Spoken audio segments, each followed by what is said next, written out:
Welcome back to DS classes में आप सभी स्टूडेंट का स्वागत है। मैं हूं दीपिका साहू, आप सभी के लिए लेकर आ चुकी हूं प्रीवियस ईयर क्वेश्चन पेपर।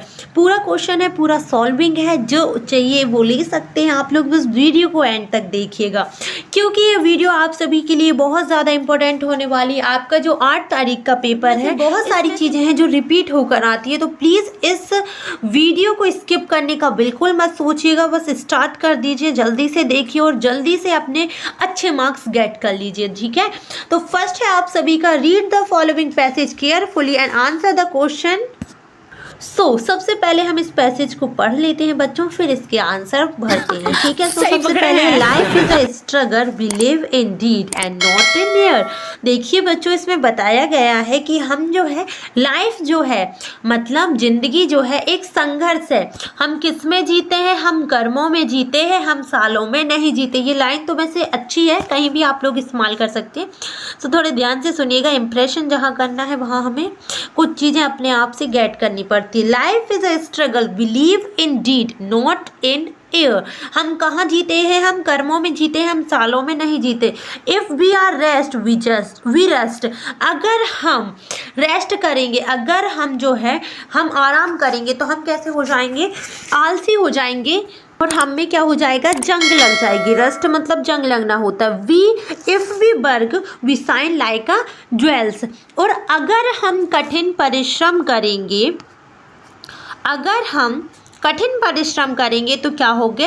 हम शाइन करेंगे, हम चमकेंगे सोने की तरह, ज्वेलरी की तरह। Adventure are the essence of life but action also entails contemplation. देखिए भैया, सॉरी भैया बोल रही हूँ।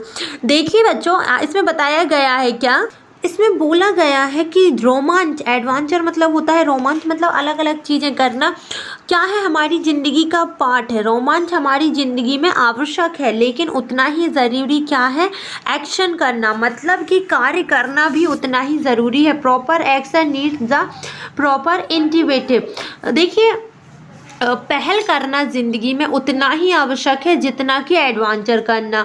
आगे बोला है, the wrong initiative and brought the downfall of France. जो नेपोलियन थे उन्होंने गलत पहर की। रॉन्ग इंटिवेटिव मतलब होता है गलत पहर करना। तो जो नेपोलियन थे, जो नेपोली थे, वो उन्होंने क्या किया? गलत फैसला लिया, गलत पहल की और क्या क्या? डाउनफॉल कर दिया फ्रांस को, फ्रांस का पतन कर दिया। Proper action is always taken by the wise person. देखिए, ये बोला गया है कि एक सही पहल जो है एक बुद्धिमान व्यक्ति द्वारा ही की जाती है, ठीक है। एंड बोला गया है, the wise person always foreshadow the hardship of educating a policy. देखिए, यहाँ पर बोला गया है, जो वाइज पर्सन होता है, जो बुद्धिमान व्यक्ति होता है, जो एक बुद्धिमान व्यक्ति होता है, किसी भी पॉलिसी को, किसी भी क्रिया को करने से पहले उस पर क्या करता है? पूर्वाभास करता है, मतलब पहले सोचता है, विचार करता है, फिर उस पर एग्जीक्यूट करता है, ठीक है। They become a passive when they forecast their efforts are at stake. जैसे अगर उनको पहले से पता चल गया कि उनने जो कदम उठाए हैं वो कैसे स्टेक हैं, व्यर्थ हैं, तो वो पहले ही निष्क्रिय हो जाते। ऑल ग्रेट लीडर एंड, यहाँ पर लिखा है, जो बड़े बड़े नेता होते हैं और क्या, बड़े बड़े diplomats take the step keeping in view their reputation. जो बड़े बड़े लोग होते हैं, बड़े बड़े लीडर होते हैं, बड़े बड़े आदमी होते हैं, वो अपनी रेप्यूटेशन, अपनी इज्जत को, अपने जो मतलब जो मान सम्मान है उसको नज़र रखते हुए ही क्या लेते हैं? स्टेप लेते हैं। We should strike when the iron is hot. कहते हैं ना कि हथौड़ा जब ही मारना चाहिए जब लोहा गर्म होता है। तो when we should strike when the iron is hot. हमें जब ही प्रहार करना चाहिए जब जो लोहा है वो गर्म हो। Some person take the step haphazardly. यहाँ पर जल्दबाजी से मतलब है, with the result they lose the opportunity and thus they are treated as a fools. देखिए, यहाँ पर बोला गया है कि कुछ जो लोग होते हैं हड़बड़ी में जो है कदम उठाते हैं और रिजल्ट क्या होता है? वो उस अवसर को खो देते हैं और इस प्रकार उनको क्या मूर्ख माना जा सकता है और उनको मूर्खों की तरह ही ट्रीट किया जाता है। Angels are wise people are very particularly about their action. It has been the aim of all philosopher to understand the world. देखिए बताया गया है कि जो बुद्धिमान व्यक्ति होते हैं, जो महानुभव होते हैं, वो अपने एक्शन मतलब जब वो स्टेप लेते हैं तो पर्टिकुलर सोच कर लेते हैं कि और उनका एक मतलब उसके पीछे सारी चीज़ें फिलॉसफी वो सारी चीज़ें लगा लेते हैं। फिर इसके बाद उनका एक एम होता है पूरी दुनिया को समझने का। फिर उसके बाद वो क्या करते हैं, एक्शन लेते हैं, कोई भी कदम फैसला उठाते हैं। After understanding they move very gradually and not like fools who plug into the situation without contemplation. देखिए बताया गया है कि समझने के बाद आफ्टर अंडरस्टैंड वो समझने के बाद धीरे धीरे मूव लेते हैं। ग्रेजुअली मूव वेरी ग्रेजुअली मतलब धीरे धीरे मूव करते हैं। नॉट लाइक अ फूल मूर्खों की तरह नहीं, जो क्या है समय परिस्थिति के अनुकूल भी जो है स्थिति में बोल पड़ते हैं या फिर कदम उठा लेते हैं। तो पूरे जो पैसेज है वही उसमें यही समझाया गया है कि जो ज़िंदगी है वो स्ट्रगल है, ज़िंदगी जो है हमारी संघर्ष है। हमें हथौड़ा जब ही मारना चाहिए जब लोहा गर्म होता है। हमें हर एक फैसले को सोच समझ के लेना चाहिए, हमें हर एक कदम जो है सोच समझ कर उठाना चाहिए। ठीक है, सो select the right one from the following. आपको क्या करना है, इसमें से ये करना है बच्चों कि आपको इसको ध्यान से पढ़ना है और फिर क्वेश्चन पढ़ना है, फिर इसके टिक द करेक्ट करने हैं अकॉर्डिंग टू राइटर। बताइए राइटर कौन है। नेपोलियन एक्टेड वाइजली या फिर adventure are not essence of life we may shine like a metal leader and diplomat act keeping in view their reputation. देखिए right answer है बच्चों आप सभी के लिए ये। देखिए नेपोलियन एक्ट वाइसली, उन्होंने कोई वाइसली वाला काम नहीं किया था क्योंकि उन्होंने जो है फ्रांस का पतन कर दिया था, जो कि बहुत गलत इंटिवेट था उनका। ठीक है, और इसमें जो है सेकंड बोला था कि adventure are not essence of life. तो देखिए यहाँ पर अगर आप देखेंगे तो आपको बहुत अच्छे से बोला गया था कि adventure are the essence of life, मतलब जो है महत्वपूर्ण है। We may shine like a metal, यहाँ पर लिखा we may shine like a metal, तो ये भी गलत होगा। क्यों गलत होगा, क्योंकि हमें इसमें बोला गया था कि we shine like a jewel, हमें किसकी तरह साइन करना है, सोने की तरह, है ना। तो इसमें तो मेटल की तरह बोला है तो इसको ये भी गलत होगा। लेकिन लीडर एंड डिप्लोमेट्स, जो बड़े बड़े लोग होते हैं, जो अधिकारी होते हैं, जो बड़े नेता होते हैं, keep in view their reputation, वो अपना जो कदम है वो अपनी इज्जत स्वाभिमान सम्मान को देखते हुए करते हैं। तो राइट आंसर आपका यही है। सेकंड क्वेश्चन है some people are treated as a fools because, कुछ लोगों को फूल की तरह, मतलब गेंदा का फूल नहीं, ना ही गोभी का फूल, किस फूल की तरह, मतलब बेवकूफ़ों की तरह क्यों ट्रीट किया जाता है। दे एक्ट हैब्सर्डली या फिर they act like a philosophers, they strike when iron is hot, they always foreshadow the hardship. देखिए यहाँ पर आंसर है आपका दे एक्ट हैप्सर्डली। हैप्सर्डली यहाँ से मतलब है जल्दबाजी। देखिए some person take the step haphazardly with result the lose the opportunity and they are treated as a fool. वो कैसे ट्रीट किया जाता है, फूल की तरह। तो राइट आंसर है आपका क्या, किनको फूल की तरह ट्रीट किया जाता है, जो एक्ट करते हैं, दे एक्ट हैब्सर्डली। ठीक है, थर्ड है आपका बच्चों the aim of the philosopher is. Aim of philosopher मतलब दर्शन शास्त्री का मतलब क्या है यहाँ पर, to act like a angel, to act like a poet या to act like a saint, to understand the world. बताइए इसमें वर्ड बोला गया था the aim of the philosopher. देखिए यहाँ पर आप ध्यान से देखेंगे the aim of philosopher understand to the world. तो आंसर क्या है इसका, ये है इसका आंसर कि to understand the world. Philosopher का एम क्या होता है, इस वर्ल्ड को धीरे धीरे समझना। ठीक है, फोर्थ वाला है to the passage implies that, जो पैसेज है उसमें इम्प्लाइज किसको किया गया, one should act quickly, understanding should precede action, या fools penetrate into the metal, fool always wins.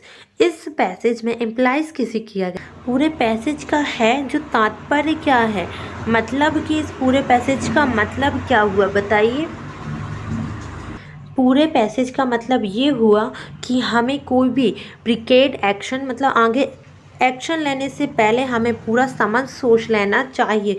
Fifth वाला नंबर 5 देखिए verb from form of contemplation is. ये वर्ब क्या है इसकी, कॉन्टेम्पलेशन की वर्ब क्या होगी, कॉन्टेम्प्ट या फिर कॉन्टेम्पलेट या फिर कॉन्टेमिनेशन या फिर कॉन्टेमनेस। आंसर क्या होगा आपका? फर्स्ट वाला या सेकंड वाला बताइए, क्योंकि ये दोनों तो आपको पता है कि इसमें क्या लगे हैं आपके सफिक्स और प्रीफिक्स लगे हैं, तो ये तो हो ही नहीं सकता है। तो आंसर है आपका ये कॉन्टेम्पलेट। इसकी वर्ब फॉर्म क्या है? आप वर्ब फॉर्म बताइए। Opposite of rise is, rise का अपोजिट क्या है? सिट या फिर प्रोग्रेस या फिर प्रमोशन या फिर डाउनफॉल। सिट मतलब होता है बैठना, राइज मतलब कहने का मतलब उगना होता है, या फिर मैं बोलूँ किसी चीज़ में जैसे हम बोलते हैं ना कि sun rise in the east, sun कहाँ से उगता है? ईस्ट से उगता है। तो हम हमेशा ये बोलते हैं उगने का मतलब एक चीज़ की, किसी भी चीज़ की शुरुआत करना। प्रोग्रेस मतलब क्या होता है? किसी चीज़ में प्रगति करना। प्रमोशन मतलब किसी चीज़ में किसी चीज़ को प्रमोट करना, किसी चीज़ को और बढ़ावा देना। और डाउनफॉल मतलब होता है पतन किसी चीज़ का। तो आंसर इसका यही है, कोई चीज़ उठी, उत्पन्न हुई या उदय हुई, कोई चीज़ पतन हुई। उदय और पतन अपोजिट होते हैं। हाँ जी। फिल इन द ब्लैंक्स है we should strike when the iron is, हमें हथौड़ा लोहे पर जब ही मारना चाहिए, जब ही प्रहार करना चाहिए, जब लोहा कैसा हो? हॉट हो। कैसे समझे हम इसका? हमने इसको पढ़ा था यहाँ पर, आप ध्यान से देखिएगा बच्चों। आपको दिख रहा है we should strike when the iron is hot, ठीक है। सो आंसर इस हिसाब से ये है। आगे देखिए बच्चों, लाइफ इज लाइफ क्या है? स्ट्रगल। फर्स्ट लाइन देख लीजिएगा, give one word for the following. An exciting या फिर dangerous experience is called adventure. क्या बोला जाता है उसको? एडवेंचर। क्यों बोला जाता है? मतलब कि इसमें क्या रहता है? एडवेंचर से मतलब ये है कि किसी चीज़ में भी नया एक्सपीरियंस करना हो सकता है, वो एक्साइटिंग भी हो सकता है और वो डेंजरस भी हो सकता है। 10 a person who is silly is called, जो मतलब व्यक्ति बेवकूफ़ हो, या मैं बोलूँ सिली मतलब भी बेवकूफ़ ही होता है, तो उसको बोलेंगे फूल। वाइस मतलब बुद्धिमान होता है। इंटेलिजेंट मतलब भी बुद्धिमान होता है। स्मार्ट मतलब भी क्या होता है? बुद्धिमान होता है। तो राइट आंसर है फूल, ठीक है। जो व्यक्ति फूल है मतलब जो व्यक्ति बेवकूफ़ है, ठीक है। क्वेश्चन नंबर 2 देखिएगा आप सभी। क्वेश्चन नंबर 2 में क्या लिखा है बच्चों? Read the following passage carefully and answer the question given below it. आपको क्या करना है? इस पैसेज को केयरफुली होकर पढ़ना है, फिर इसके आंसर देने। तो इस पैसेज में क्या लिखा है? It was a rare occasion for 10 student of this school to participate in a national exhibition on environment protecting held at ITI Powai Mumbai.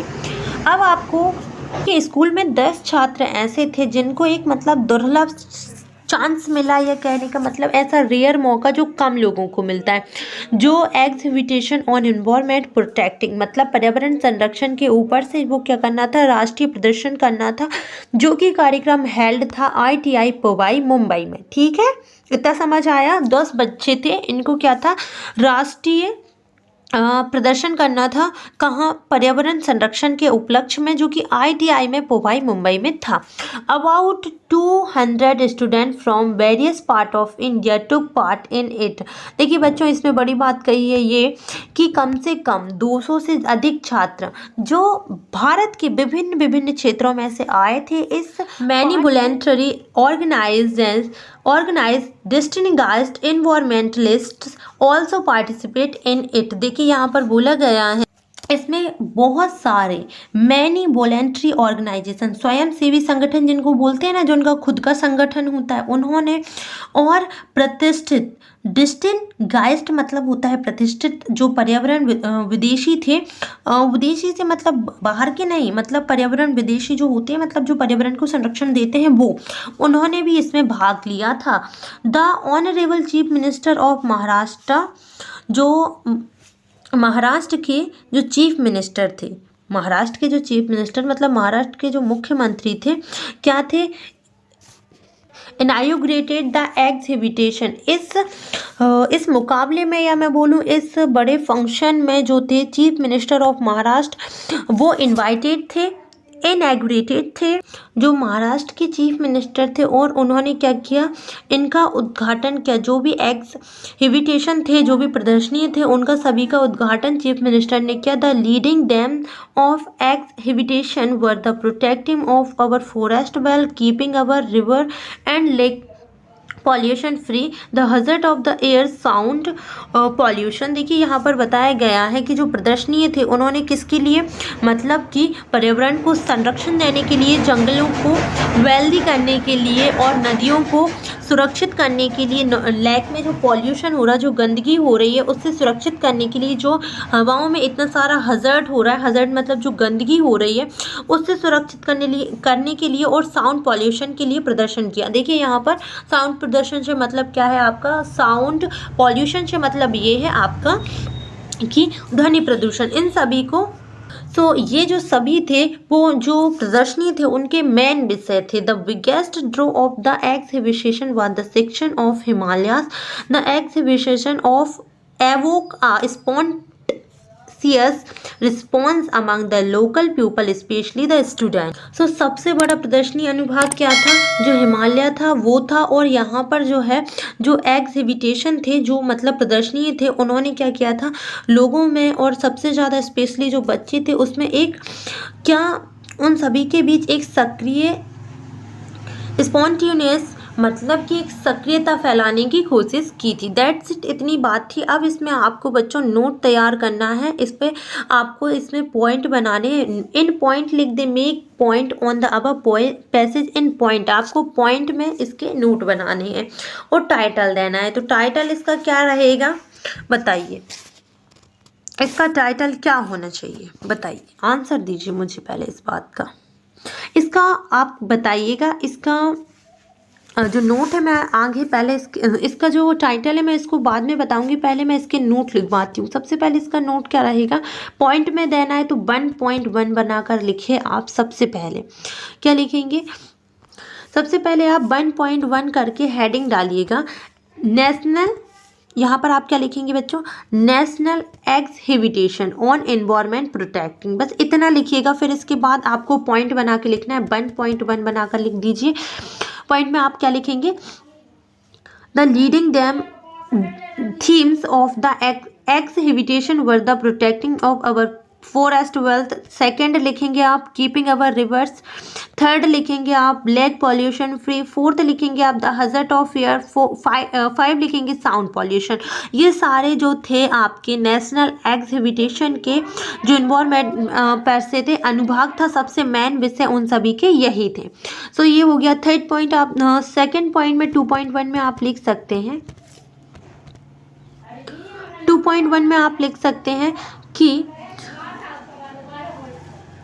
X, या फिर आप यहाँ से लिख दीजिए, कोई दिक्कत नहीं है। Many voluntary organised distinguished environmentalist also participate in it. In it मतलब यहाँ पर क्या है आपका, इन्वायरमेंट प्रोटेक्टिंग है, ठीक है।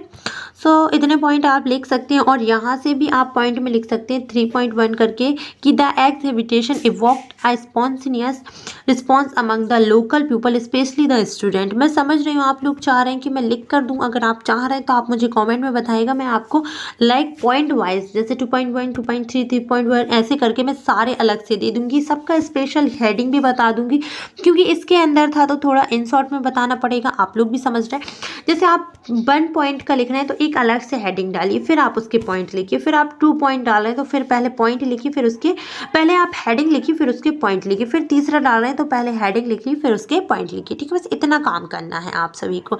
और इसका बच्चों टाइटल रहेगा क्या, national exhibition on environment protecting, बस इतना आप इसका टाइटल लिख दीजिएगा, ठीक है। चलिए आगे देखते हैं हम लोग। देखिए सेक्शन बी में क्या लिखा है बच्चों, क्वेश्चन नंबर 3 दिया है कि you are going abroad, you want to sell your house built 3 year ago, draft and advertisement giving all the necessary detail of the house and its locality. आप क्या कर रहे हैं, अब्रॉड शिफ्ट हो रहे हैं तो आप अपने घर को बेचना चाहते हैं, जो कि 3 साल का बुल्ट है, बना हुआ है, और आपको एक एडवर्टाइजमेंट देना है, जो कि उसमें आपको आपके घर की सारी नेसेसरी चीज़ें, नेसेसरी डिटेल लेनी है, जो कि इम्पोर्टेंट है, ठीक है। अब आपको इसके और में दिया है कि design and attractive poster on the conservation of water. आपको कंजर्वेशन पर से क्या करना है, एक पोस्टर तैयार करना है। तो बच्चों इसमें हमने कौन सा वाला लिया है, आपका अथवा का design and attractive post on the conservation of water, क्योंकि सिंपल रहता है पोस्टर। मैं भी आपको यही सलाह दूंगी कि आप पोस्टर ही लिख कर आए, ठीक है। चलिए देखते हैं। देखिए पोस्टर तो आप कई तरीके से बना सकते हैं। ये पोस्टर हम लोगों ने देखा, हमें बहुत पसंद आया। ये बनाना लड़कों के लिए भी आसान है कि वो वाटर करके नल बना सकते हैं, और ड्रॉप ड्रॉप ड्रॉप करके each drop of water is precious, हर एक पानी का बूंद जो है बहुत महत्वपूर्ण है। सेव वाटर सेव लाइफ, इतने में आपको 4 नंबर मिल रहे हैं, सोचिए। तो इसीलिए मैं चाहती हूँ कि आप यही लिखें। ये बहुत आसान है। सबसे पहले आपको नल बनाना है, फिर बूंदे बड़ी अच्छे से थोड़े डिज़ाइन। लड़कियों के लिए तो ये बहुत अच्छे काम है, लड़कियाँ आराम से इस नंबर को ला सकती हैं। तो आप ये लिखकर each of drop water is precious, save water save life. थोड़ा अलग भी लिख सकते हैं, ज़रूरी नहीं है कि ये लिखें। सेव वाटर सेव लाइफ, ये कंजर्वेशन ऑफ वाटर। यहाँ पर आप लास्ट में ये भी लिख सकते हैं कि कंजर्वेशन ऑफ वाटर, कोई दिक्कत नहीं है कि सेव वाटर सेव लाइफ लिखें। हो सकता है आप सेव वाटर सेव लाइफ यहाँ पर लिख दें। पोस्टर जितना मतलब अट्रैक्टिव होगा उतना सही होगा आप सभी के लिए, ठीक है। चलिए क्वेश्चन नंबर 4 देख लेते हैं। Last month you purchased a TV, आपने लास्ट महीने एक टीवी ली है, नहीं ली है तो फिर भी बोलिए कि ली है। सेट फ्रॉम राम इलेक्ट्रॉनिक, कहाँ से ली है? राम इलेक्ट्रॉनिक की दुकान, पुष्पा बिहार से भेड़ाघाट। It is not working properly, वो अच्छे से काम नहीं कर पा रही है, अगर कर भी रही है तो नहीं कर पा रही है। M is a few defected, write a letter of complaint compliment बोल रही हूँ। Complaint to the man is asking for repair of replacement. You are अमर या अमृता में 114 मॉडल टाउन भोपाल। अब आपको इसको करना है, या फिर अथवा में लिखा है और में क्या लिखा है? यू आर अ शेखर या Shweta of 4 Balaji road Indore. Write a letter to your friend advising him to study English and general knowledge for competitive exam. आपको आपके फ्रेंड को एक लेटर लिखना है और उनको एडवाइस देना है कि आपको जो है कॉम्पिटिटिव एग्ज़ाम के लिए, कॉम्पिटिशन एग्ज़ाम के लिए क्या करना है? इंग्लिश और जनरल इंग्लिश पर ज़्यादा फोकस करना है। सो चलिए लिखते हैं। सबसे पहले आपको कोई सा भी, आप क्योंकि उसमें कोई एड्रेस नहीं दिया था बच्चों, तो आप अपने हिसाब से इसमें लिख सकते हैं कि बालाजी रोड इंदौर MP नगर, और डेट 3rd में लिखें, फिर डेयर फ्रेंड करके लिखें, ठीक है।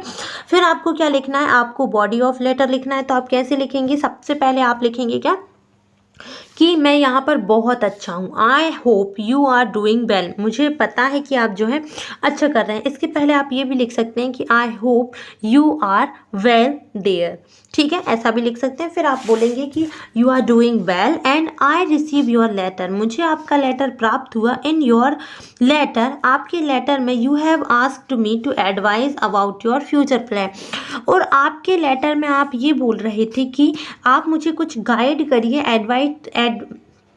एडवाइस दीजिए मेरे फ्यूचर प्लान के लिए। You have expressed your desire to get some administration job, और तुमने अपने लेटर में एक्सप्रेस्ड किया, बताया, अपनी इच्छा को प्रकट किया किसके बारे में? कोई राजकीय जॉब के बारे में, ठीक है। अब आप आगे क्या बोलेंगे? आपने क्या बोला? For this you will have to appear in the competitive exam, और इसके लिए तुम क्या है? एबल होना पड़ेगा कॉम्पिटिशन एग्ज़ाम के लिए। 1000 of candidates apply for this job, और ऐसे लाखों की या हज़ारों की संख्याओं में जो कैंडिडेट हैं, बहुत सारे ऐसे लोग हैं जो अप्लाई करना चाहते हैं जॉब के लिए। A few are to be selected, और कुछ ही जो है सिलेक्ट हो पाते हैं।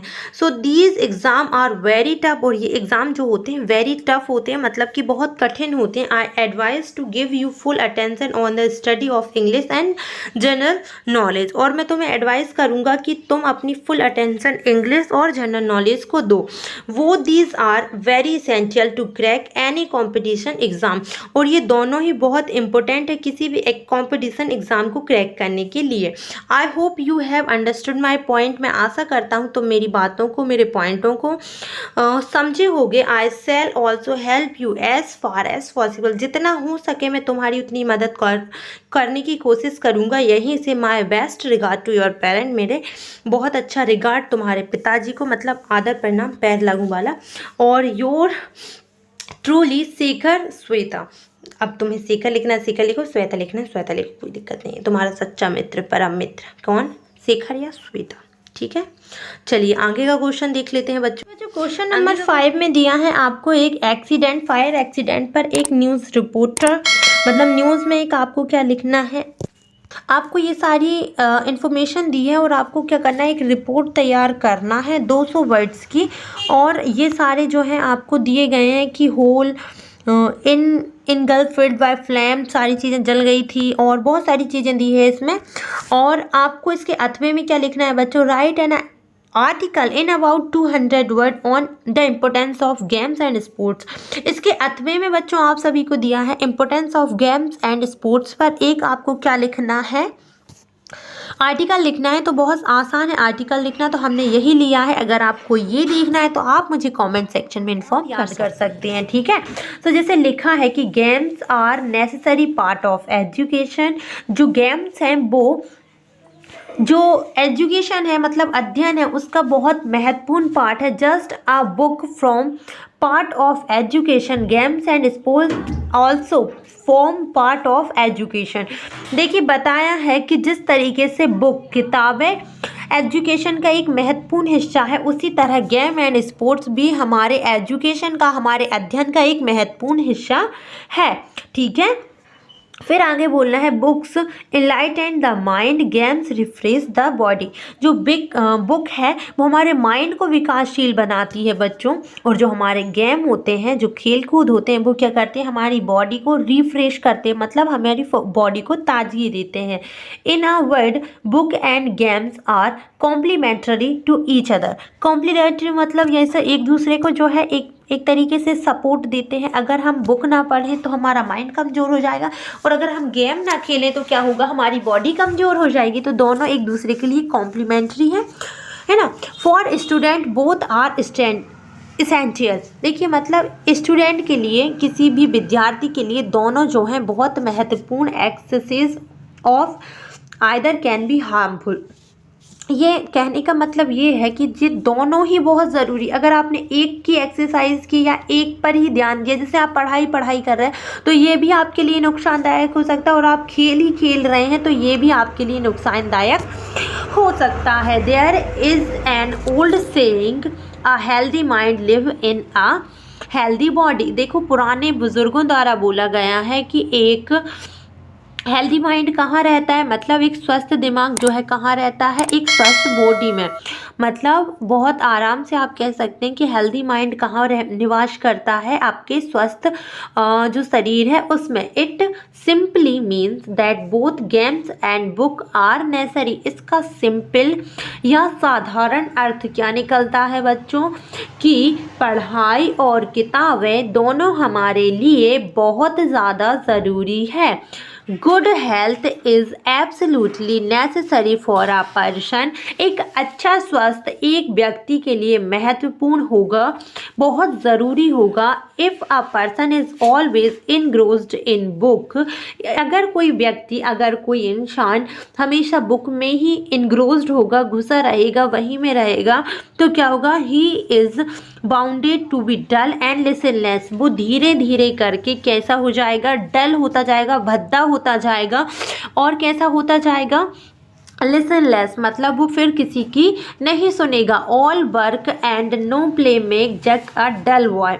मतलब कि ऑल वर्क मतलब सारा काम करना और खेलना नहीं आदमी को क्या करता है, डल बना देता है। रीड्स एंड ओल्ड सेइंग, इसे जो पढ़ रहे हैं आप, इसे भी बुजुर्गों द्वारा ही बोला गया है।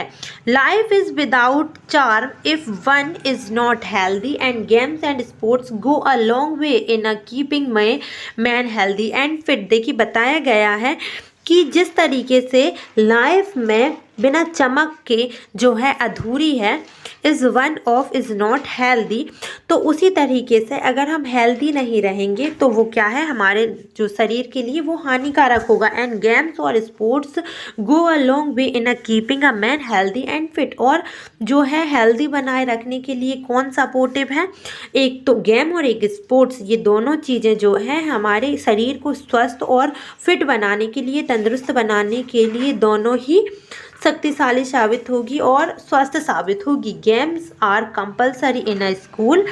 देखिए गेम जो होते हैं, खेल जो होते हैं, कंपलसरी होते हैं स्कूल में। One period is received for game. एक पीरियड किसी का भी छूट सकता है, लेकिन कभी भी याद रखना जो लंच की छुट्टी होती है वो आधे घंटा आपको गेम के लिए होती है और आधे घंटा खाने के लिए। तो हर एक स्कूल में कंपलसरी होता है, क्या होता है, कंपलसरी होता है। There are many benefit that come to us through game and sports, और बहुत सारे बेनिफिट छुपे हुए हैं किसमें बच्चों, गेम एंड स्पोर्ट्स में। खेलने में बहुत सारे फायदे आपके निहित हैं। कैसे, आप कुछ बता भी दीजिए। चलिए देखते हैं। Firstly they keep us healthy and in a good spirit, हमारे अंदर ये अच्छी भावना लाते हैं और हमें क्या रखते हैं, स्वस्थ रखते हैं। आफ्टर अ गेम, किसी भी खेल को खेलने के बाद one feels refreshed and ready for the work of the day, अपन को एक ही बार में फील हो जाता है गेम खेलने के बाद या कुछ भी थोड़ा बहुत अपना मनपसंद खेलने के बाद जो है हम कैसा रिजनरेट रिफ्रेश्ड महसूस करते हैं और हम क्या हो जाते हैं खेलने के लिए और कोई भी काम, हमारे दिन का कोई भी काम करने के लिए तैयार हो जाते हैं। गेम और क्या करते हैं, गेम बहुत पावरफुल चीज़ है। Game also develop a sense of fellow feeling and comradeship in pupil team games are especially helpful in this regard। देखिए ये हमारे अंदर फेलो की भावना, फीलिंग डेवलप करता है। फेलो से मतलब सिर्फ पीछे होने से नहीं है, हमें एक दूसरे के प्रति समर्पित का भाव जो है लोगों में विकसित करता है। टीम्स में स्पेशली जो कैसे टीम गेम होते हैं, टीम गेम मतलब जिसमें 10, 11 या फिर एक झुंड शामिल होता है, तो वो इसके लिए बहुत ज़्यादा हेल्पफुल है। They teach us the spirit of following order of a fellow player. देखिए ये क्या करता है, टीम स्पिरिट जो होता है वो हमें सिखाता है, एक भावना सिखाता है कि कैसे हम किसी के ऑर्डर को फॉलो करें, हमारे जो हमसे बड़े प्लेयर्स हैं उनके ऑर्डर को कैसे फॉलो करें। Who happen to be our captain, जो हमारे कैप्टन होते हैं। However game must not be play with the spirit of enmity, कभी भी, हालांकि कभी भी जो गेम होते हैं ना वो कभी भी हमें ये इसलिए नहीं खिलाते हैं कि हमारे अंदर शत्रुता की भावना बढ़े, सिर्फ हमें इसीलिए खिलाते हैं ताकि हमारे अंदर क्या विकसित हो सके, हमारे अंदर जो है टीम स्पिरिट की भावना हो सके। However exercise indulgence in game is bounded to be harmful, लेकिन ज़्यादा खेलना भी हमारे लिए हानिकारक हो सकता है। Too much play is harmful to health as well as, और हमारे स्वास्थ्य के लिए भी ये बहुत ज़्यादा हानिकारक हो सकता है हमारे हेल्थ के लिए। और यहाँ पर आगे क्या बोला है, also spending too much time on play field will means less time for study student to study. देखिए बताया गया है कि ज़्यादातर खेल के मैदान में समय बिताने का मतलब तो यही हुआ ना कि आप जो है अपनी स्टडी को, अपनी पढ़ाई को कम समय दे रहे हैं। So there must be right balance between game and other activity of life. तो बड़ी अच्छी बात कही है बच्चों कि ये हमें मतलब निश्चित होना चाहिए, ऐसा माइंड में फिक्स होना चाहिए कि हमारे जीवन की और क्रियाओं के साथ और गेम के साथ, खेल कूद के साथ एक अनुकूल बैलेंस होना चाहिए। बस इतनी सी बात। चलिए तो हम सेक्शन सी देख लेते हैं। सेक्शन सी में जो कि ग्रामर दी है, फर्स्ट देखेंगे fill in the blanks choosing the correct option any 5। इनमें से आपको 5 करने हैं और सारे सही करने हैं बच्चों, बिल्कुल गलत मत करके आना। इंग्लिश ग्रामर के बहुत सारे ड्यूएल्स डायरेक्टेड मैंने सभी को करवा दिए, डिस्क्रिप्शन में लिंक दे दिए, आप लोग चेकआउट कर लीजिएगा।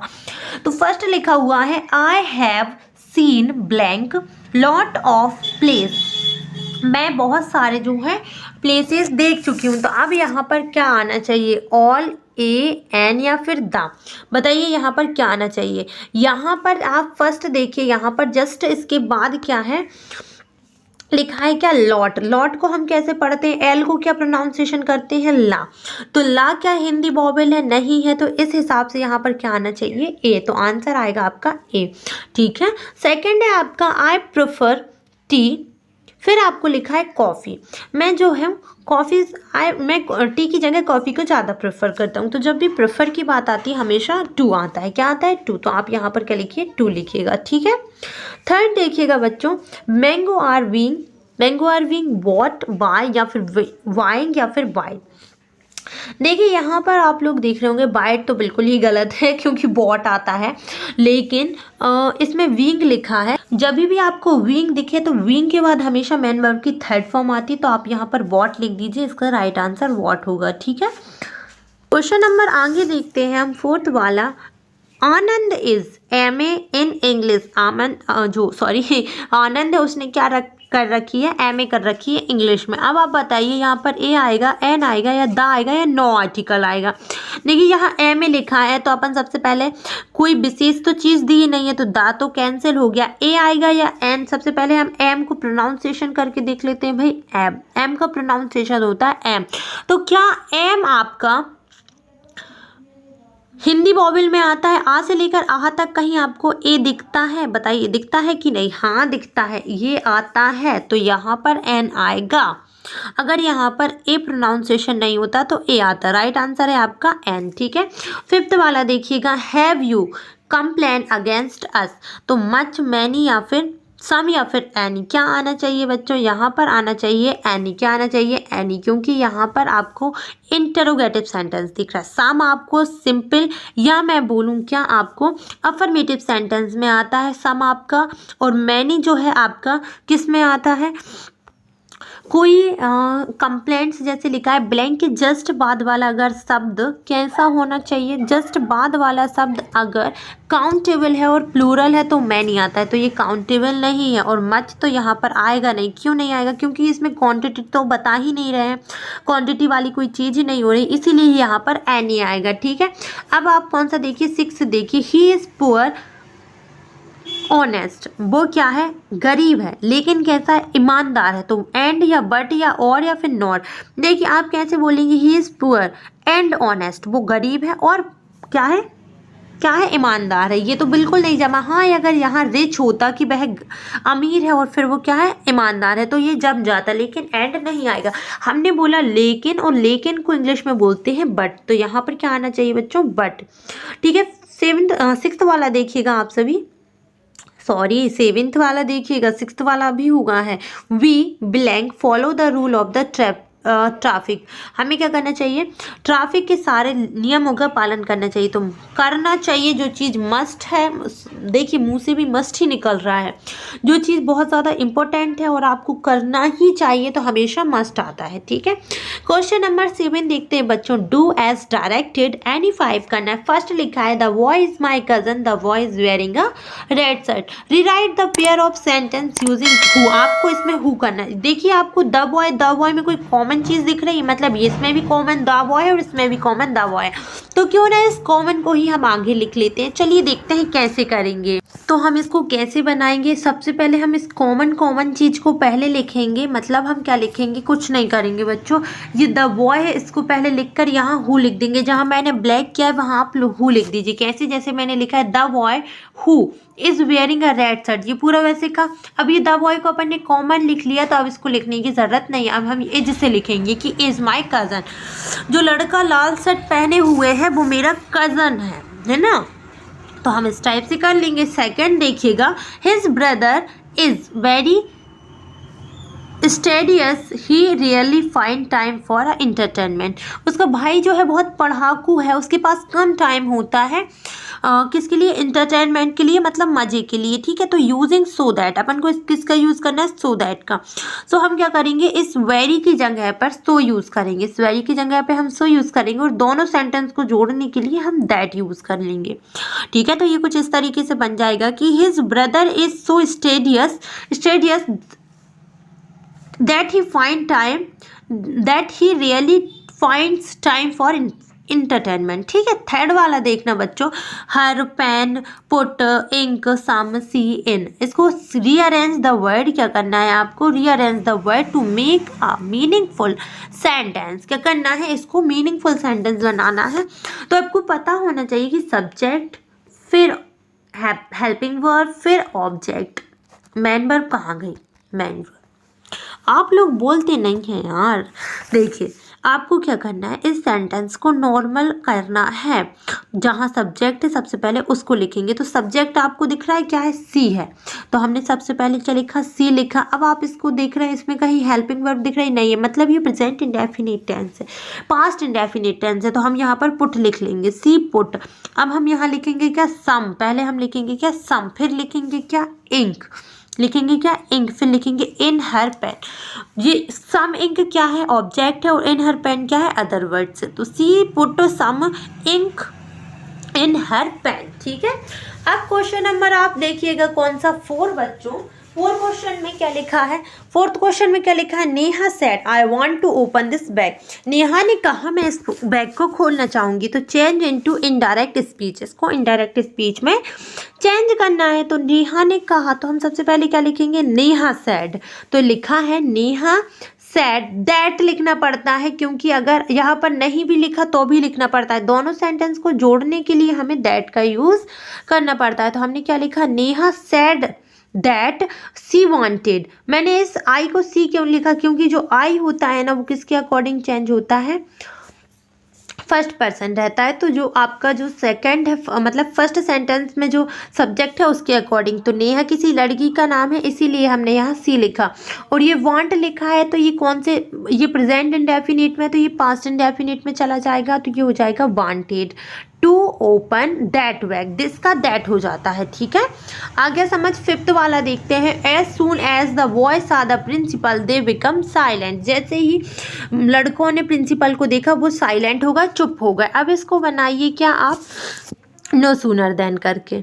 ठीक है, तो अपन को क्या लिखना है, सबसे पहले एज सून एज की जगह पे नो सूनर लिख लीजिए बच्चों। नो सूनर लिख लिया आपने। फिर इस सेंटेंस को सबसे पहले आपको क्या करना है, इंटरोगेटिव बनाना है। तो आप इसको देखिए, इसमें सा लिखा है, मतलब ये कौन सा सेंटेंस है, इसमें हेल्पिंग वर्ब नहीं है, इसमें सिर्फ सा लिखा है। इसका मतलब ये कौन सा टेंस में है, मतलब पास्ट इंडेफिनिट। तो पास्ट इंडेफिनिट में जब हम बनाते हैं तो क्या लिखते हैं, डिड लिखते हैं। तो हमने डिड लिख लिया, फिर द बॉय लिख लिया, फिर इसकी फर्स्ट फॉर्म क्या हो गई, सी, फिर द प्रिंसिपल, और दोनों सेंटेंस को जोड़ने के लिए देन और दे बिकम साइलेंट, पूरा का पूरा वैसा। ठीक है, अगर आपको टेंस नहीं आते तो मैं टेंस की वीडियो की लिंक डिस्क्रिप्शन में दे रही हूँ, तो आप लोग चेकआउट कर लीजिएगा। 6 देखिएगा, दे वर फ्लाइंग काइट्स, वो क्या कर रहे हैं, पतंग उड़ा रहे हैं। चेंज द वॉइस, इसको क्या करना है, वॉइस में चेंज करना है। तो सबसे पहले हम काइट्स को लिखेंगे क्योंकि ये हो गया ऑब्जेक्ट आपका। अब यहाँ पर आर था तो इसमें सिर्फ बीइंग लगाना है अपन को, आर बीइंग। अब यहाँ पर क्या लिखेंगे बच्चों, अब यहाँ पर इसकी थर्ड फॉर्म क्या हो जाएगी, फ्लॉन, क्या हो जाएगी, फ्लॉन। ठीक है, फिर इसके बाद बाय आएगा, फिर इसके बाद हम डैम लिखेंगे। अब आपको समझ में आया कि बीइंग के बाद मेन वर्ब की थर्ड फॉर्म क्यों आती है। चलिए उस पर भी गौर फरमा लेते हैं। देखिए यहाँ पर मैंने लिखवाया था आपको, है कहाँ का, ये वाला देखिए ना इसको, mangoes are being bought. Mango जो है किस खरीदे जा रहे हैं। ठीक है, मतलब इसमें जो है ये कौन सा था, वॉइस में था, ये समझ गए आप। ये आपको गुमराह करने के लिए देते हैं, तो आपको गुमराह नहीं होना, आप बहुत अच्छे बच्चे हैं। ठीक है, अब आपको 7th वाला देखना है, we live here since 1952, supply the correct verb form. यहाँ पर आपको हेल्पिंग वर्ब और सब्जेक्ट मेन वर्ब सही फॉर्म लिखना है, क्योंकि इसमें लिखा है करेक्ट वर्ब, ये नहीं लिखा है हेल्पिंग वर्ब मेन वर्ब। देखिए यहाँ पर बच्चों आप सिंस देख रहे हैं, सिंस देखकर आपके माइंड में घंटी बज जानी चाहिए कि ये कौन सा टेंस है, ये कौन सा टेंस है बताइए, ये है आपका टेंस प्रेजेंट परफेक्ट कंटिन्यूअस। ठीक है, अब आपको इसको बनाना है। तो प्रेजेंट परफेक्ट कंटिन्यूअस की हेल्पिंग वर्ब क्या होती है, हैज़ बीन या फिर हैव बीन, और बी के साथ क्या आता है, हैव बीन आता है। तो आपने हैव बीन लिख लिया, फिर अपन मेन वर्ब में क्या लगाते हैं, ING फॉर्म, तो हमने लिविंग लिख दिया, बाकी वैसे का जैसा। ठीक है, तो ये बन गया आपका we have been living here since 1952। चलिए बच्चों सेक्शन डी देख लेते हैं। क्वेश्चन नंबर 8 आपका, read the following extract carefully and answer the question given below it. आपको इस एक्सट्रैक्ट को ध्यान से पढ़ना है, फिर इसके आंसर देने हैं। तो देखिए फर्स्ट में, when I first visit Gandhi in 1942 at his आश्रम इन सेवाग्राम। देखिए अपन को बताया इन सेंट्रल इंडिया, देखिए बच्चों बताया गया है कि जब मैंने पहली बार कहाँ पर भारत में सेवाग्राम के जो गांधी जी का आश्रम था वहाँ पर कब 1942 में विजिट किया, भ्रमण किया। ही सेड, उन्होंने कहा, I will tell you how it happen that I decide to urge the departure of the British, it was in 1917। तो उन्होंने क्या कहा कि मैं तुम्हें बताऊंगा कि क्यों मैंने जो है ये फैसला लिया अर्ज करने का, मैंने क्यों ये डिसाइड किया कि मैं क्या करूँगा, डिपार्च करूँगा ब्रिटिश के खिलाफ। इट वाज इन 1970, कितने का समय था ये, 1917। He had gone to the December 1916 एलवन convention of the Indian National Congress party in Lucknow.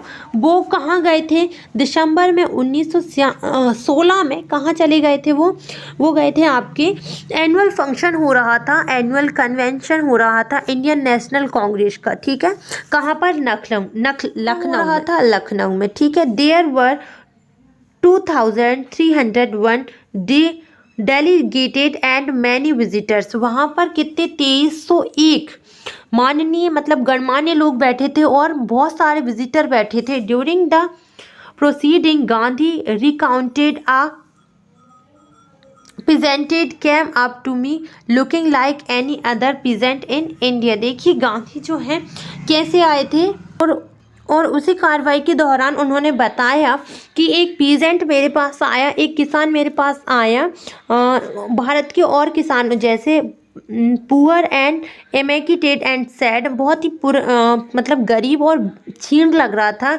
कि बोल रहा था। उसने बोला कि आई एम राजकुमार शुक्ला, मैं जो हूँ राजकुमार शुक्ला हूँ। आई एम फ्रॉम, उसने बोला मैं चंपारण से हूँ। I wanted to come to my district, मैं चाहता हूँ कि आप मेरी डिस्ट्रिक्ट में आए। Gandhi had never heard of the place, मैंने इस गांव के बारे में, इस जगह के बारे में कभी नहीं सुना था। It was in the foot hills of the towering Himalaya near the kingdom of Nepal. देखिए यहाँ पर बताया है कि ये नेपाल राज्य के पास में था, हिमालय के तहसील में बोल सकती हूँ कि फुट हिल्स में से निचले जो हिस्सा होता है आपका, वहाँ से एक मतलब ये था कहाँ? चंपारण में। ठीक है, तो ये सारी चीज़ें आपको एक्सट्रैक्ट में बताई है। ये सारी चीज़ें बताई है कि जो चंपारण था वो कहाँ था? फुटप्रिंट में था, हिमालय के फुट हिल्स, सॉरी फुटप्रिंट बोली, फुट हिल्स मतलब होता है तलहटी कुछ बोलते हैं ऐसा, मतलब निचला हिस्सा, तो यहाँ का था। तो चलिए इसकी क्वेश्चन आंसर देख लेते हैं अपन। सबसे पहले देखिए, who come to meet Gandhi, Gandhi ji से मिलने कौन आया था? जस्ट हमने अभी बताया था कौन आया था, राज मिश्रा जी आए थे, या राम नारायण शुक्ला आया था, या फिर राम लखन मिश्रा आए थे, या फिर राजकुमार शुक्ला आए थे? बताइए आंसर क्या है। आंसर आपके सामने है कि राजकुमार शुक्ला मिलने आए थे। कौन आए थे? राजकुमार शुक्ला। तो आंसर क्या है? V. Gandhi ji had gone to the annual convention of Indian National Congress party in, कब गए थे वो बच्चों? दिसंबर 1916 में। कितने में गए थे? दिसंबर 1916 में। तो आंसर आपका ये रहा। ठीक है, क्वेश्चन नंबर 3 देखना, where is Champaran situated? Champaran कहाँ है? In the foot hills of the towering Himalayas, या फिर नियर चाइना, या फिर नियर श्रीलंका, या फिर in the foot hills of Aravalli. Answer बच्चों यहाँ पर थोड़ा सा गौर फरमा लीजिएगा आप लोग। कहाँ पर? यहाँ पर। कहाँ? देखिए, it was in the foot hills of the towering Himalaya. कहाँ था बच्चों? आंसर क्या हो जाएगा बताइए, आप मुझे बताइए। आंसर हो जाएगा to hills of the towering Himalaya. Gandhi ji had never heard of Champaran, true और फॉल्स? बताइए ट्रू होगा या फॉल्स? ट्रू, क्योंकि उन्होंने उसके बारे में सुना ही नहीं था। अब आप यहाँ पर 5th देखिए कि how many delegated were there in annual convention of Indian National Congress. वहाँ पर कितने गणमान्य या फिर मैं बोलूँ प्रतिनिधि लोग आए थे? तो ये आंसर आपको बच्चा यहाँ मिल जाएगा 2301। ठीक है, तो आंसर क्या है आपका? ये। ठीक है, ये तो नहीं है आंसर, बताइए आंसर कौन सा है? बताइए, ये वाला आंसर सही होगा। क्वेश्चन नंबर 9 देखना बच्चों आप सभी। देखिए क्वेश्चन नंबर 9 में क्या बोला है बच्चों, read the following extract carefully and answer the question given below. आपको इस एक्सट्रैक्ट को ध्यान से पढ़ना है और इसका आंसर देना है। Driving from my parents home to Cochin last Friday morning. देखिए बताया गया है कि अपने माता पिता के घर से मतलब पिछले शुक्रवार को मैं मॉर्निंग में ड्राइविंग करते हुए कोचिंग पहुंचा। आई सा माई मदर, मैंने अपनी माँ को देखा। बिसाइड मी, मेरे बगल में, या फिर मैं बोलूँ मेरे साइड में। The doze open mouthed her face ashen like that, खुला मुंह और उनका फेस ऐसा लग रहा था of a corpse and realise with pain that she was as old as she looked out but soon. देखिए ऐसा बोला जा रहा है कि उसके चेहरे पर इतना उदासी, इतना दर्द था, जितनी बूढ़ी वो दिखती थी उतनी ही बूढ़ी वो जल्दी हो गई थी। बस इतना इस पोयम में बताया है भाई। चलिए अब इसके अपन क्या देख लेते हैं क्वेश्चन आंसर। कितनी 2 मिनट की पोयम थी बताइए। तो अपन इसकी क्वेश्चन आंसर देख रहे थे। Which day is described in the above extract, किस दिन को इस एक्सट्रैक्ट में डिस्क्राइब किया। तो इस एक्सट्रैक्ट को पढ़िए। हमने पढ़ा driving from my parents home to Cochin last Friday. अरे यहाँ पर तो किसी दिन का नाम आए, शायद इसी दिन का नाम वो इसमें पूछ रहे हैं बच्चों। तो आंसर है आपका फ्राइडे, ट्यूसडे तो नहीं है। बताइए who was sitting beside the speaker of the poem, जिस इस पोयम में जो व्यक्ति बोल रहा है उसके बिसाइड में कौन था, उसकी माँ, उसका फादर, उसके ब्रदर या उसकी सिस्टर। तो आंसर क्या होगा, बिसाइड मी आई सा माई मदर बिसाइड मी, मैंने मेरी माँ को अपने बगल में देखा। तो आंसर क्या होगा आपका, हर फादर तो नहीं थे, बोलिए mother. Give the opposite of the word soon, soon का अपोजिट क्या होता है, सून मतलब होता है जल्दी, क्विक, एयरली, या फिर आपका हरी अप या फिर लेट, इसका अपोजिट बताना है। सून मतलब होता है जल्दी। देखिए इसमें तो ये 3 वाले का 1 लिखा है, बट मेरे हिसाब से यहाँ पर लेट आना चाहिए, क्योंकि सून मतलब होता है जल्दी और एयरली मतलब भी जल्दी होता है, लेकिन लेट मतलब होता है आराम से। लेट रातीब समझते हैं ना आप लोग, तो लेट मतलब होता है आराम से। अकॉर्डिंग टू मी इसका आंसर है लेट, और आप लोग देख लीजिएगा, है ना। अब सेकेंड देखिए आप, but read the following extract carefully and answer the question given below it. आपको इसको ध्यान से पढ़ना है और फिर इसके आंसर देने हैं। 4 नंबर का है, ये भी ध्यान से देखिए। The chief astrologer placed his finger on his knows in wonder. एक महान ज्योतिष ने क्या किया था, अपने नोज पर अपनी उंगली रखी थी, मतलब अपनी नाक पर उनकी उंगली रखी थी। आप baby बारली 10 days old open it's lip in speech. देखिए एक छोटा सा बच्चे ने 10 दिन के बाद अपने ओंठ खोले थे, जो एक भाषण के दौरान, मतलब एक भाषण दे रहा था ओल्ड मैन, उसके भाषण के में ही उस लड़की ने, मतलब जो बेबी था उसने, लड़का लड़की जो भी हो, बच्चे ने क्या करा था, अपने ओंठ खोले थे। नॉट ओनली दैट, इतना ही नहीं, इट ऑल्सो चाहिए, इट ऑल्सो, हाँ, राइज इन क्वेश्चंस, और भी अपने माइंड में ऐसे सारे क्वेश्चन उठते हैं, सवाल उठते हैं कि incredible rather like the bullet is issued by the war office then fact. और इतना ही नहीं, हमारे माइंड में इतने ही क्वेश्चन नहीं उठते, और भी हैं। ये समझ के आता है कि जो तथ्य जो है यहाँ पर वो एक कार्यस्थल, मतलब मैं बोलूँ कि वॉर ऑफिस जैसे, मतलब कार्यरत जैसे जो कार्यस्थल होता है उसके जैसे क्या हो रहा है, वॉलंटियरों की तरह।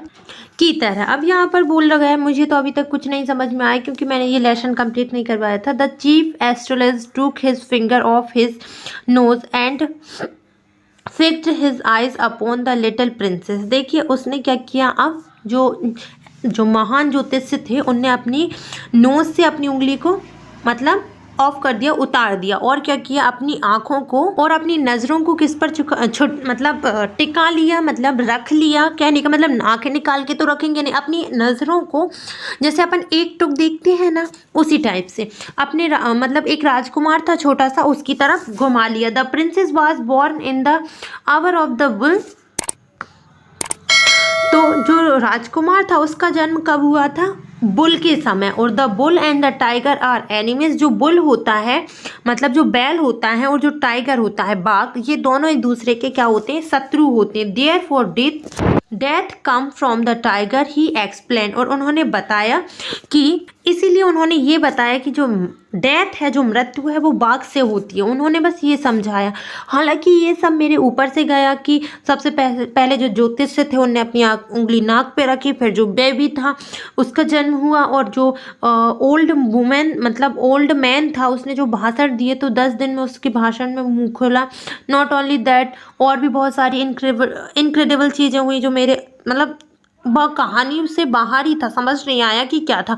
आई नो आपको भी समझ में नहीं आया होगा, बट कोई बात नहीं बच्चों, अपन को तो क्वेश्चन आंसर से मतलब है। कहने का मतलब ये है कि कहानी का मोटिव तो समझ में नहीं आया, बट फिर भी ठीक थी कहानी। अपन को क्या है, अपन को तो क्वेश्चन आंसर से मतलब है ना। तो फर्स्ट में लिखा है कि where did the chief astrologer place his finger, उसने अपनी फिंगर को कहाँ रखा था? On his ear, on his eyes, on his nose या फिर ऑन हिज माउथ? उसकी आँख पर, नाक पर, मुंह पर या फिर नाक पर? सो आंसर आपको पहले इसमें देखना है फिर देना है, क्योंकि जल्दबाजी में सारी चीज़ें शैतान का होता है काम। उसने अपनी हाँ उंगली को किस पे रखा था? नोज पे रखा था। किस पे रखा था? नोज पे। तो आंसर है आपका ऑन हिज नोज। सेकंड है, how old way the baby princess when he open his lips in speech? देखिए बताया गया है कि जो छोटा बेबी था, उसकी जैसे ही मतलब वो स्पीच के दौरान, उस भाषण के दौरान उसकी आंखें खुली तो वो कितने का था? 10 day old, 1 month old, 6 day old या फिर 2 डे ओल्ड? जब उसने अपनी आंखें खोली उस भाषण के दौरान तो वो कितने साल का था? 10 डे। साल वाल तो छोड़िए, 10 डे मतलब 10 दिन का था। थर्ड है, who were the enemy according to the astrologer? कौन कौन शत्रु हैं ये बताना है। The bull, the cow, the bull, the tiger, the and the monkey, the lion या फिर द टाइगर? सो बच्चों राइट आंसर है आपका, पहले आप लोग देख लीजिए। देखिए the bull and the tiger are enemies, मतलब कि बैल और क्या, बाघ जो है एक दूसरे के एनिमी होते हैं। तो राइट आंसर है आपका the bull and the tiger. Question number 4 देखना बच्चों बड़े ध्यान से। Give the opposite of friend from the passage. आपको अपोजिट वर्ड लिखना है फ्रेंड का। फ्रेंड मतलब होता है दोस्त, और दोस्त का अपोजिट क्या होता है? एनिमी मतलब शत्रु। तो राइट आंसर है आपका शत्रु। क्वेश्चन नंबर 10 देखते हैं अब अपन। बच्चों देखिए बच्चों, अब आपको क्वेश्चन करने हैं। सबसे पहले क्वेश्चन नंबर 10 लिखा है, answer the any 5 of the following question in about 30 word. आपको क्या करना है? 5 करने जो कि 2-2 नंबर के हैं, तो थोड़े छोटे छोटे लिखिएगा। और मैं सबसे बोलूँगी कि 2-2 नंबर के और 3-3 नंबर के क्वेश्चन ज़्यादा याद करें। फर्स्ट आपको दिया है, what was friends expect to be prepare with for school that day? और सेकंड है आपका, what is Saheb looking for in the garbage dump, where is he and where has he come from?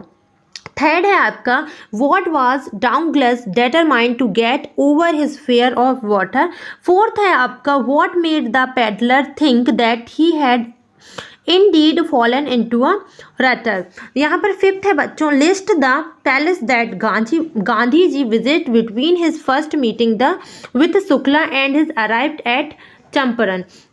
Question number 6 है, why do most celebrity writer despair being interviewed? देखिए यहाँ पर 7th है, how in your opinion can Mukesh realise his dream? तो इनमें से आपको सिर्फ 5 करने हैं, 7 दिए हैं तो कंफ्यूज मत होना, सिर्फ आपको इनमें 5 ही करने। क्वेश्चन नंबर 11 देखना, any answer the following question in 30 word any 3। इनमें से आपको 3 करने हैं जो कि 2-2 नंबर के हैं, ठीक है। सो देखिएगा, सबसे पहले है कि what was doctor Sadao, where was his house? और सेकंड है, how does Jo want the story to end and why? Third है आपका, who is tiger king, why does he get his name? ठीक है, तो इसमें से आपको कितने करने हैं? एनी 3 करने हैं जो कि 2-2 नंबर के हैं, ठीक है। क्वेश्चन नंबर 13 देखना, answer any two the following question in about 70 word. 70 words में लिखना है जो कि 3-3 नंबर के हैं, 2 करने हैं सिर्फ। वाई शुड चाइल्ड लेवर he be eliminated and how? And second question है बच्चों, what made the peddler finally change his way?